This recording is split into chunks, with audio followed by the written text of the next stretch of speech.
కస్టమర్లని మేము ఎందుకు తిడతామన్న? కస్టమర్లు వాళ్ళు కరెక్ట్ లొకేషన్ పెట్టి కరెక్ట్ ఆడిపోయి దిగిపోతే మేము కూడా తిట్టాం కదా అన్న. వాళ్ళు చాలామంది అడుగుతున్నారు నాకు, అన్న నువ్వు ఎందుకు కస్టమర్ తిడుతున్నావు అని. అరే వాళ్ళు ఒక దగ్గర లొకేషన్ పెట్టి ఒక దగ్గర తీసుకుపోతారు, మళ్ళీ అన్న ఒక 10 రూపీస్ 20 రూపీస్ ఎక్స్ట్రా అడిగితే ఇయ్యరు, మళ్ళీ వాళ్ళు రూపాయి మాటలు మాట్లాడతారు. మళ్ళీ ఇదేమో పార్సల్ పంపిస్తారు, వాళ్ళు ఏమంటారు లైట్ వెయిట్ అది ఇది అని చెప్తారు. అప్పుడు తిట్టకుంటే ఎవడైనా ఉంటాడు అన్న. మళ్ళీ లొకేషన్ పికప్ లొకేషన్ ఒక దగ్గర పెట్టి ఒక దగ్గర కూర్చుంటారు.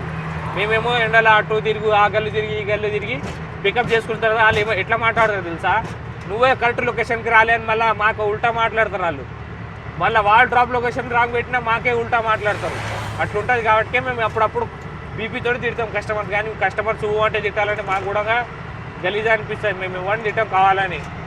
ఇప్పుడు మేము తీసుకొస్తున్న డ్రాప్ కూడా వాడు ఫస్ట్ ఏమో లొకేషన్ ఒక దగ్గర పెట్టి ఒక దగ్గర చేంజ్ చేసిండు. ఇప్పుడు ఆయనకి తిట్టాలా ఏం చేయాలి, అవుటర్ బయట 12 కిలోమీటర్లు పెట్టిండు. బుద్ధ తెగించుకొని పోయి ఆడ ఇచ్చేసి రావాలి. అట్లుంటుంది ఆటో డ్రైవర్ల. ఇప్పుడు ఏం చెప్పలేము ఎవరికి. ఇంకా కొంతమంది ఉంటారు రుబాబు మాటలు ఫుల్ మాట్లాడతారు. ఆటోలో కూర్చొని కూడా నువ్వు అట్లా నడుపుతున్నావు ఇట్లా నడుపుతున్నావు, మీ ఆటోలో అట్లా ఇట్లా అని అన్నీ పడాలి. ఇక మేము అట్లా ఉంటుంది.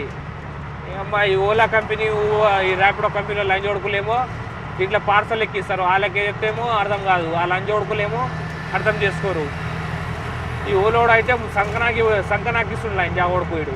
అమ్మ బేకార్ లంచ్ కొడుకు 38 కిలోమీటర్లకు 420 రూపాయలు ఇస్తున్నానా. అమ్మ ఆయనకి డిమాండ్ ఉన్నప్పుడేమో వాళ్ళకి అవసరం ఉన్నప్పుడు ఎక్కువ పైసలు ఇస్తారు లంచ్ కొడుకులు, మాకు అవసరం ఉన్నప్పుడు ఇయ్యరు. అంటే వాళ్ళకి అవసరం ఉన్నప్పుడే మనం ఆటో నడపాలి, మనకు అవసరం ఉన్నప్పుడు ఇంట్లో కూర్చొని వండుకోవాలేమో కొడుకులు వీళ్ళు. నిన్న మండే కదా డిమాండ్ 12 గంటల 1 గంటల డిమాండ్ ఉన్నప్పుడు గుద్దల పైసలు ఇస్తుంది లంచ్ కొడుకు. 50 రూపాయలు 60 రూపాయలు 70 రూపాయలు ఎక్స్ట్రా ఇస్తుండు. ఆయనకి అవసరం లేనప్పుడు 10 రూపాయలు కూడా ఎక్స్ట్రా ఇయ్యాడు. 10 రూపాయలు 5 రూపాయలు కూడా ఇంకా పైసలు తగ్గిస్తారు కొడుకులు వీళ్ళు. జాటి పూకులు వస్తుంది వీళ్ళది. అమ్మ బీపీలు వేస్తారు నా పొద్దున సాధారణ టెన్షన్ తోటి ఆటో డ్రైవర్లకి ఎన్ని ప్రాబ్లమ్స్ వస్తాయో ఎవరికి అర్థం కాదు. వీళ్ళు మంచిగానే ఉన్నారని అందరు అనుకుంటారు, కానీ ఆటో డ్రైవర్ల లైఫే వేరే అన్న. వాళ్ళు సగం టెన్షన్ తోటే చుక్కలు చూస్తారు రోజు. ఎవరికి అర్థం కాదు అది. ఈ కంపెనీ వాళ్ళకి ఇంట్లో వాళ్ళకి బయట వాళ్ళకి ఎవరికి అర్థం కాదు. ఓన్లీ ఆటో డ్రైవర్ బాధ ఆటో డ్రైవర్లకే తెలుసు, అంతేగానా.